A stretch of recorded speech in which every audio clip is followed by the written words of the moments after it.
When it comes to deciding what Terraria weapon I should review next, I usually scour the comments for either that one weapon everyone wants to see, or that hidden gem buried amongst the rest. Today's a little different though, as we have a request which, while not necessarily popular, or even obscure for that matter, has been extremely persistent. Like, I'm in over 200 days asking for this thing. So, Mr. Agent Leonardo 939, here we go. Your long-awaited review of a weapon which, to be honest, can be extremely powerful if obtained daily. Of course, I'm talking about the one and only Pirate Staff. Now, the reason I say if obtained early with such emphasis will make a lot more sense in a minute. Before we do jump into that though, if you enjoy these weapon reviews, don't forget to drop a like and sub, as it truly helps out. Okay, let's see, shall we? As you'd probably expect, the Pirate Staff is tied to the Pirate Invasion, which you may be thinking, isn't too bad. However, the thing is, relying on that approximate 3% chance of an invasion occurring will keep you waiting far too long. So for those who want it early, you better get farming some pirate maps at your ocean. Now, this would already be one hell of a grind if it only dropped from native enemies. However, even with a 1% drop rate, you're bound to get plenty by just spawning a few king slimes or battling a blood moon. Right, when you're ready, activate that map, then the grind will begin. And man, when I say grind, I really mean grind, as after all, this is the Pirate Invasion we're talking about, which although not particularly difficult to handle, has some of the cruelest drop rates in the whole game, with the Pirate Staff in question having a 0.1% from regular enemies, 0.2 from captains, and a, generous 6.67 from Flying Dutchmans. So, off the bat, I'd sit yourself in for the long haul, as fortunately for us, this event can be AFK'd.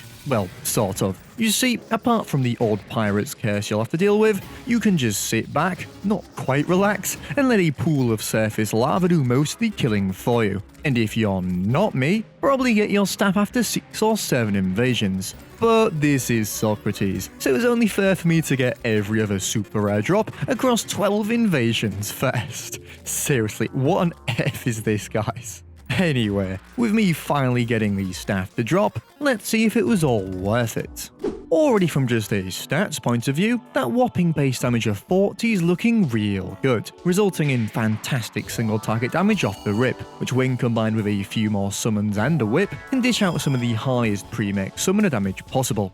Thing is though, due to the nature of the pirate's attack, I did find the more clingy consistent approach of the Spider Staff to about match this already. But I guess with similar mobility, that's not too concerning, as luckily for us, against groups, the Pirate Staff utterly storms the competition, with obviously the Blade Staff falling miles behind, and even the less group-focused Spider Staff not being able to breach that 1000 DPS mark.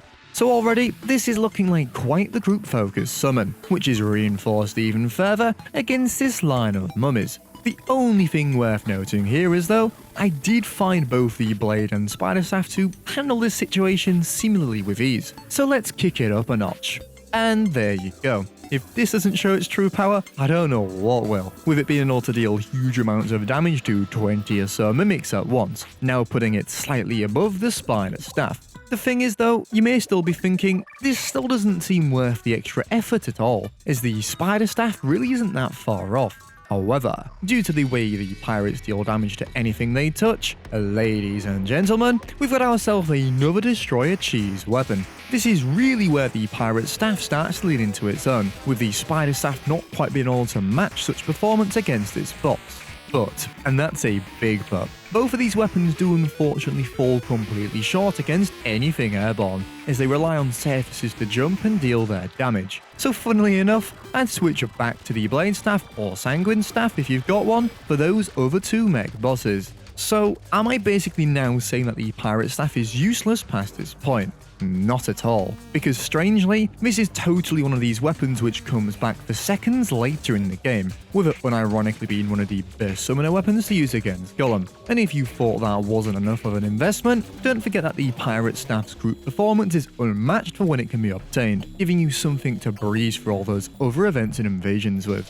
So there we have it, the long-awaited Pirate Staff. Not a bad weapon at all, but honestly, I think it's pretty clear by now, and this is the weapon for those those of you who are willing to put a lot of work in for the best tool for the job, as I tell you what, I could have probably finished the whole game in the time it took me to farm this thing.